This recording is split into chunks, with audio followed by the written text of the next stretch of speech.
Alright guys, this is lesson 5.6, historical and exponential depreciation. Let's jump into the vocabulary.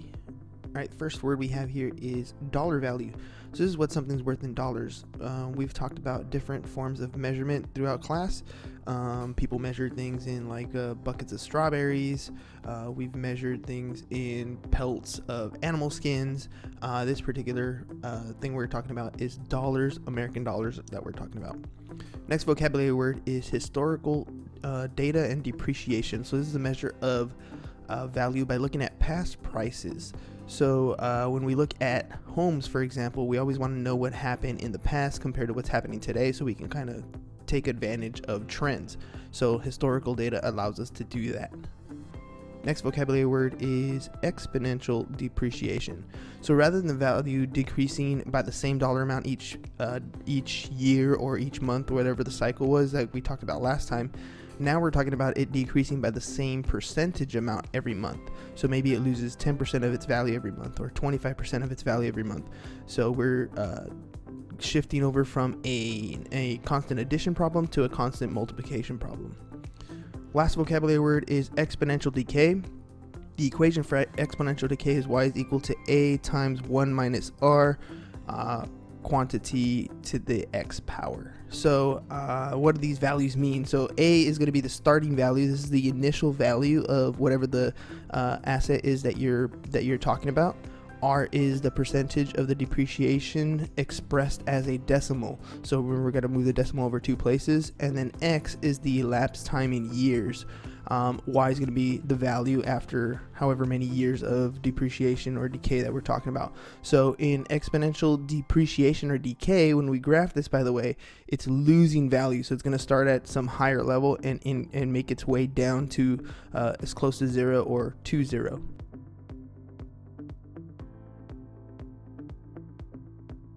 All right, example number 1. So you're going to buy a car for $35,000, and we're going to write an exponential depreciation rate of 7.5%. So we're going to write the equation to model that depreciation. So first thing to remember, if you remember back in your definition, the equation we're going to model is y is equal to a times 1 minus the rate raised to the x power. So that's the equation where a is the initial value, r is the rate expressed as a decimal, and x is the number of years. So let's start off with the a value, the initial value. So the equation we're going to write here to fill in the pieces is y is equal to that a rate is $35,000. That's the amount that you paid for the vehicle when you first purchased it. Next, we're going to focus our attention on the R, or the rate value. Now, the rate is 7.5%. We need to convert that 7.5% into a decimal. So 7.5%, if we're going to convert that into a decimal, all we need to do is simply move the decimal over two places and add a 0 where we have a blank spot. So this is going to turn into 0.075. That's how we express 7.5% as a decimal. So if we go back to our equation here, we have parentheses 1 minus the rate. The rate is this guy right here that we just came up with, expressed as a decimal. And we're going to close that out to the power of x. Okay, so that is the equation to model this depreciation exponentially. So I'm going to put a square around that. That's the equation that we're looking for.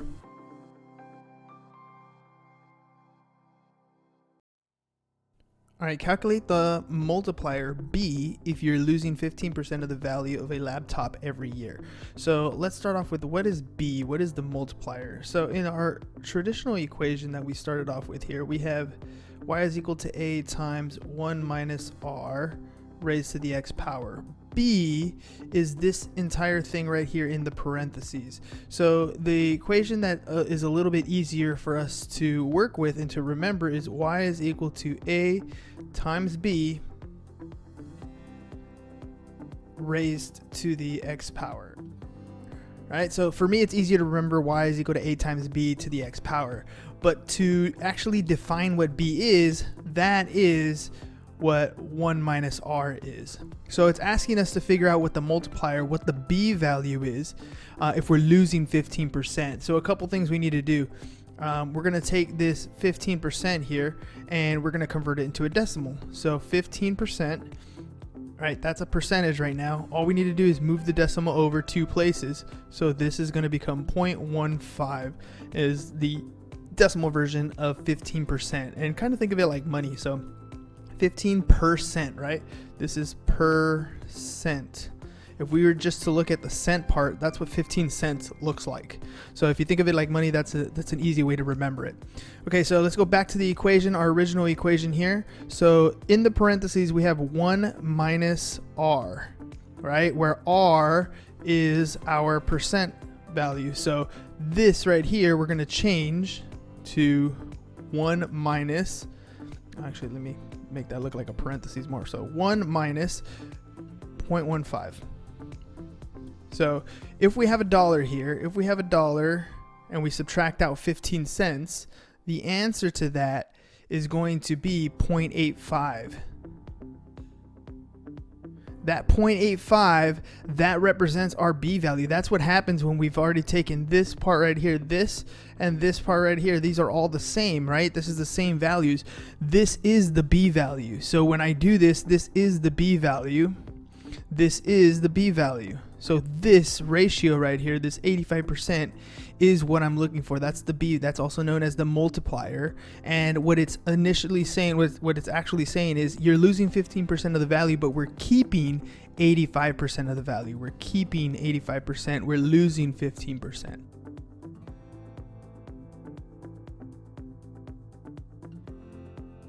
All right, guys, example number 3, we got Amen. He purchased a 5-year-old car for $12,500. When the car was new, it sold for $25,000. Find the depreciation rate. So what we need to do here, first of all, is make sure we start off with the right equation. I'm going to start off with the easier one. The original equation was a times 1 minus r raised to the x power. And the second one I showed you was y is equal to a times b raised to the x power. So all we did was take this section here and we input it in here. So let's find some of these pieces in this word problem and solve for the missing piece. So the first thing I noticed is the y value is the value of the vehicle after X amount of years. So the value of the vehicle is $12,500. That's cool.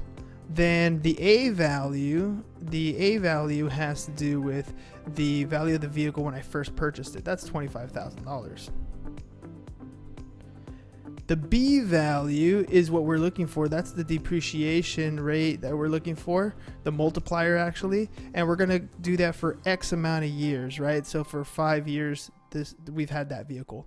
So all we got to do is solve for B and then do one little extra step to find the actual depreciation rate, and let's get going. So I know that a times b to the x, a times b is what's happening here. So to undo multiplication, I need to divide by 25,000 so that becomes 1, and I'm just left with b to the 5th power on this side of the equation. Now, whatever I do to the right side of the equation, I also have to do to the left side of the equation to make sure that my equation stays in balance. So when I do that, 12.5 divided by 25, that actually comes out to be 0.5. All right, so in other words, that's half, right? So now I need to get rid of that exponent of 5, and in order for me to do that, I'm going to take the 5th root of b to the 5th power here, of b to the 5th power, and I'm going to take the 5th root of 0.5 over here. So when I do that, on the right side of the equation, the 5th root and the 5th power, those are inverse functions of each other. So I'm just going to be left with b on this side, right? And on the other side, the 5th root of 0.5 actually comes out to be this weird kind of decimal number, but I'm going to round it out to be about 0.87. So this gives us the multiplier, but it's not actually the depreciation rate. This tells me how much of the vehicle I'm keeping each year. It doesn't tell me how much I'm losing. So I'm going to go back to my original spot up here, right? The original B value is the same thing as 1 minus the rate, right? That's what it's actually going to equal. So I'm going to set up this equation. I'm going to say, okay, well, 1 minus r is equal to 0.87. That's what I originally found. So in other words, I'm going to subtract 1 from both sides. I'm going to get negative r is equal to negative 0.13. And then I want the positive version, so I'm going to multiply both sides by -1 or divide both sides by -1, and it's going to change it to a positive value on both of them. So this is 0.13. Now that 0.13, that is my depreciation rate, also known as 13%.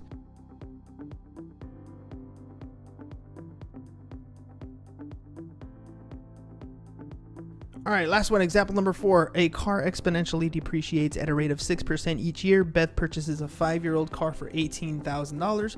What is the original price of the vehicle when it was new? So let's start off writing the equation. The equation we're working with here is y is equal to A, which is the initial value, the original price, which we're going to be looking for, times 1 minus r. R is the rate expressed as a decimal, raised to the x power, the number of years.